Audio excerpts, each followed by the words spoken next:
2025 April నెల 5వ రాశి సింహరాశి. సింహరాశి ఫలితాలు చెప్పుకుందాం. సింహస్య అధిపతి సూర్య. సింహరాశికి అధిపతి సూర్యుడు. ఈ సూర్యుడు మాత్రం ఈ రాశికి బాగాలేడు. మఘ పుబ్బ ఉత్తర, మఖ 4 పాదాలు, పుబ్బ 4 పాదాలు, ఉత్తర ఉపాదం కలిసి సింహరాశి అవుతుంది. నిజంగా ఇది సింహరాశి అవునా కాదా ముందుగా మీరు చూసుకోవాల్సిన అవసరం కనపడుతోంది. ఈ సింహరాశికి పూర్తిగా బాగాలేదు.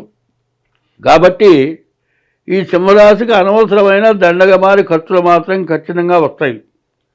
అనారోగ్య సమస్యలు కూడా పూర్తిగా రావడానికి అవకాశం ఉంది. తర్వాత గురువు బాగుండకపోవటాన విద్య కానీ, ఉద్యోగం కానీ, వ్యాపారం కానీ అన్నీ కూడా సమస్యగానే ఉంటాయి. తర్వాత ఎవరైనా ఇతర దేశాల్లో ఉద్యోగానికి వెళ్ళి ఉంటే ఆ ఉద్యోగం పోయి రిటర్న్ రావాల్సిన పరిస్థితులు కూడా ఉంటాయి. అయితే అక్కడ ఉద్యోగం పోయిన వాళ్ళు ఏదో ఉద్యోగం చేసుకుని బతకడానికి వీలైతే పర్వాలేదు, కానీ రావటానికి ఖర్చు ఎక్కువ అవుతుంది, మళ్ళీ పోవాలంటే ఖర్చు ఎక్కువ అవుతుంది. కాబట్టి ఇటువంటి వాళ్ళు ముందుగా మీ జాతకం చూపించుకోవడం చాలా అవసరం. కాబట్టి ఈ రాశి వాళ్ళు ముఖ్యంగా చెప్పాల్సింది ఏమిటంటే సింహరాశి వాళ్ళు తప్పనిసరిగా మీ జాతకం చూపించుకోక తప్పదు. ఎందుకంటే గ్రహాలు పూర్తిగా రకరకాలైన సమస్యలతో ఇబ్బంది పెట్టే లక్షణాలు బాగా ఉన్నాయి. మరి రాహు బాగాలేడు, కేతు బాగాలేడు. ఈ రాహుకేతుల మధ్యలో ఏ గ్రహాలు లేవు. దాన్ని ఏమంటారంటే కాల సర్ప దోషం అంటారు. కాలమే సర్పమై కాటు వేసిందిట. అంటే ఏం జరుగుతుంది అంటే నీవు చేసే పనే సక్రమంగా నువ్వు చేయలేవు.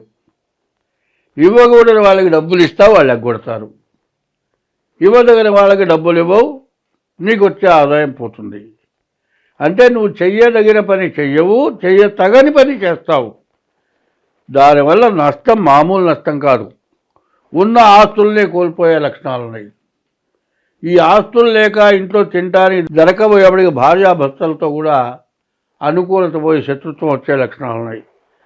ఇటువంటి సమస్యల నుండి బయటపడాలి అంటే ఈ రాశి వాళ్ళు ముఖ్యంగా ముందుగా మీ జాతకం డేట్ ఆఫ్ బర్త్ ద్వారా కానీ, మీ హస్త సాముద్రిక ద్వారా కానీ మీ జాతకం చూపించుకోవడం అత్యవసరము. అట్లా కాని పక్షంలో ఇబ్బంది పడేది మీరే. ఏమవుతుంది అంటే ఒక సమస్య, చిన్న సమస్య, వాళ్ళ పాలిస్టర్ గుడ్డలన్నీ కట్టుకొని వెళ్తున్నాం. ఒక నిప్పురవ్వ పడ్డదనుకోండి, గుడ్డ సుర వెళ్ళిపోతుంది. నూలు గుడ్డ అయితే ఇప్పదీసవతల బారేయడానికి వీలవుతుంది. ఈ పాలిస్టర్ గుడ్డ అవుతుంది, ఒంటికి అతుక్కుపోతుంది. గుడ్డ రాదు, ఒళ్ళు కాలిపోతుంది. మరి ఆ కాటమే కాదు, ఆ గుడ్డ మొత్తం బాగా పేనుకుపోయి అతుక్కుపోతుంది. దానివల్ల అది మానేటప్పటికి ఎంత బాధ అవుతుంది.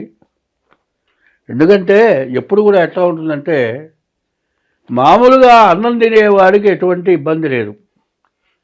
మామూలుగా తిండి ఖర్చులు అంటే తక్కువే.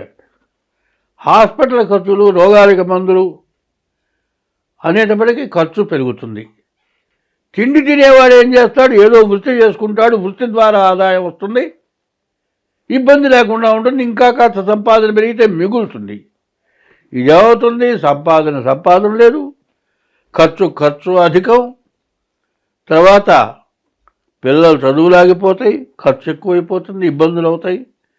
కాబట్టి ఇట్లాంటి పరిస్థితుల నుండి మీరు బయటపడాలి అనుకునేటట్లయితే మాత్రం ఈ సింహరాశి వాడు తప్పనిసరిగా మీ జాతకం చూపించుకోవడం చాలా అవసరము.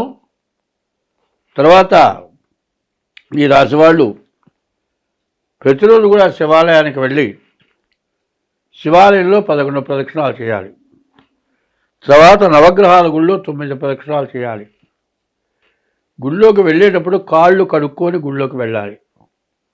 నవగ్రహాల గుళ్ళో నుంచి బయటకు వచ్చిన తర్వాత కాళ్ళు కడుక్కోకూడదు. అట్లా కాళ్ళు కనుక కడుక్కున్నట్లయితే మీరు చేసిన ఫలితం పోయి ఎంతో తప్పు చేసినటువంటి పరిస్థితి వచ్చి మీకు గ్రహబాధలు ఇంకా పెరుగుతాయి.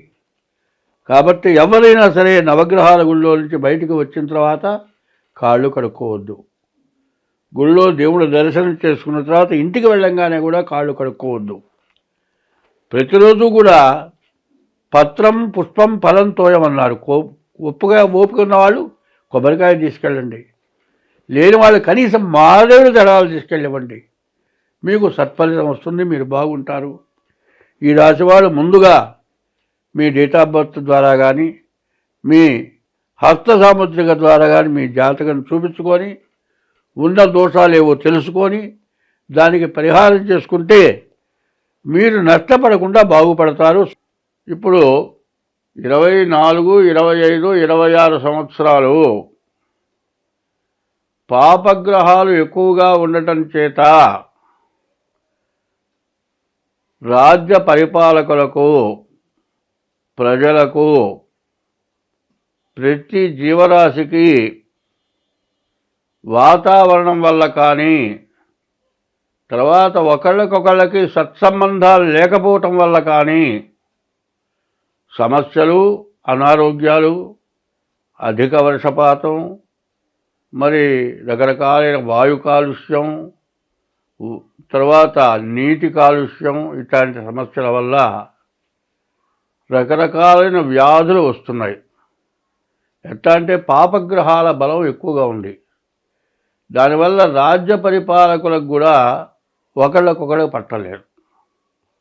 మరి రాజ్య పరిపాలకులు వాళ్ళలో వాళ్ళు గొడవలు పడటం తప్పితే ప్రజలకి అవసరం ఏమిటనే చూడగలిగినటువంటి పరిస్థితుల్లో వాళ్ళు లేకుండా పోయినారు. వాళ్ళ తప్పు అని నేను అంటలేదు.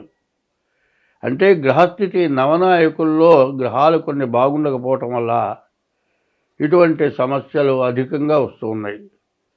ఎందుకంటే దేశం మీద దేశానికి, దేశంలో ఉన్నటువంటి మరి పరిపాలకులకు, ప్రతిపక్షానికి, తర్వాత కులవారీగా తగాదాలు, ఇట్లా సమస్యలు బాగా ఎక్కువ అవుతూ మత కలహాలు ఎక్కువ కావటం, దేశ విదేశాల్లో సమస్యలు వచ్చి యుద్ధాలు రావటం, ఇట్లా సమస్యలు బాగా పెరుగుతున్నాయి. ఇట్లాంటి సమస్యల్లో మతాల్లో కల్లా హిందూ మతం అనాది మతం అని చెప్పింది. ఈ అనాది మతం అంటే ఎవరు సృష్టించింది కాదు అని అర్థం. అనాది అనగా మొదటి నుంచి ఉన్నటువంటిది, ఎవరు తీసుకొచ్చి పెట్టింది కాదు. దీంట్లో నుంచి ధర్మశాస్త్రంలో నుంచి కూడా కొంత భాగం న్యాయశాస్త్రం తీసుకొని పరిపాలన జరుగుతుంది. కానీ పరిస్థితుల ప్రభావాన్ని మనం అర్థం చేసుకోవాల్సిన అవసరం చాలా ఉంది. కాబట్టి తనని తను రక్షించుకోవడమే ఎవరికి కష్టంగా ఉంది. ఎవరికైనా తను బతకడం, తన భార్య పిల్లల్ని బతికించుకోవటానికే సమస్యలు ఎక్కువగా ఉన్నాయి. కానీ ఇట్లాంటి సమయంలో పక్క వాళ్ళ సమస్యలు పట్టించుకోవటం, దీనివల్ల సమస్యలు పెరగటం జరుగుతోంది. ఎందుకంటే హిందూ మతంలో మరి ధర్మము, న్యాయం, ధర్మో రక్షతే రక్షిత అని, ధర్మాన్ని నువ్వు రక్షిస్తే నిన్ను ధర్మం రక్షిస్తుందని చెప్పుంది. ధర్మానికి అధర్మానికి పోటీ పడ్డది. ఇప్పుడు అధర్మం ప్రబలి ధర్మాన్ని వినాశనం చేయడానికి సిద్ధమవుతున్నటువంటి సమయం ఆసన్నమైంది. కాబట్టి ఒకప్పుడు మా చిన్నతనంలో ప్రభాకర ఉమామహేశ్వర పండితుడు ఉండేవారు. ఆయన ఉపన్యాసం చెప్పటం మొదలు పెడితే కొన్ని వేల జనం కూర్చొని ఉండేవాళ్ళు. కనీసం పెద్దలైన వాళ్ళు ప్యాసుకు ఆపుకోలేకపోతే బయటికి పోవడానికి కూడా అవకాశం ఉండేది కాదు. అంత ధర్మాన్ని కరెక్ట్గా నిలదీసి చెప్పగలిగినటువంటి వాళ్ళు ఉండేవాళ్ళు. మరి వాళ్ళంతా అంతరించిపోయినారు. ఇప్పుడు కాలక్రమేణా మరి శృంగేరి, మరి 4 పీఠాల్లో మొదటి పీఠం శృంగేరి, అటువంటి శృంగేరి పీఠం కొంత చెబుతూ ఉన్నది. వాళ్ళు చెప్పేదాన్ని ఎవరు ఎక్కడ కాదంటానికి వీల్లేదు. వాళ్ళ నుంచి ఉద్భవించిన వాళ్ళే అంటా నేను. ఎందుకంటే ఏం చెబుతారంటే సంస్కృతము అనే పదానికి అర్థం ఏంటంటే సంస్కరించిన భాష సంస్కృత భాష.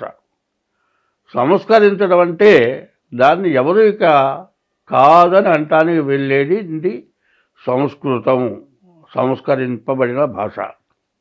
ఒకప్పుడు భాషా ప్రవీణ తెలుగు టీచర్స్ ఉండేవాళ్ళు, ఇప్పుడు బిఏ వాళ్ళు తెలుగు టీచర్స్గా వచ్చారు, ఎంఏ వాళ్ళు తెలుగు టీచర్స్గా వచ్చారు. అయితే అంతకుముందు సంస్కృత పాండిత్యం ఉన్న వాళ్ళే టీచర్స్గా ఉండేవాళ్ళు. సంస్కృత భాష బాగా అమల్లో ఉండేది, బాగా మాట్లాడగలిగేవాళ్ళు.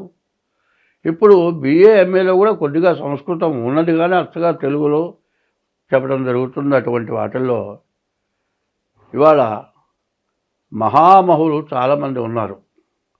ఈ మహామహులు ప్రజలకు ఏ విధంగా బోధించాలి అనేటువంటి విషయాన్ని బోధించి జనం నడుచుకునేటువంటి స్థితిలో రాజకీయ నాయకులు, జడ్జీలు, లాయర్లు, పెద్ద పెద్ద విద్యావంతులు అందరూ కూడా వినేటట్లుగా చెప్పగలిగినటువంటి వాళ్ళు బాగా ఇప్పుడు అమల్లో ఉన్నవాళ్ళు ముగ్గురు కనబడుతున్నారు. చాగంటి కోటేశ్వరరావు గారు, గరికపాటి నరసింహారావు గారు, షణ్ముఖ శర్మ గారు, వీళ్ళు ముగ్గురు కనబడుతూ ఉన్నారు.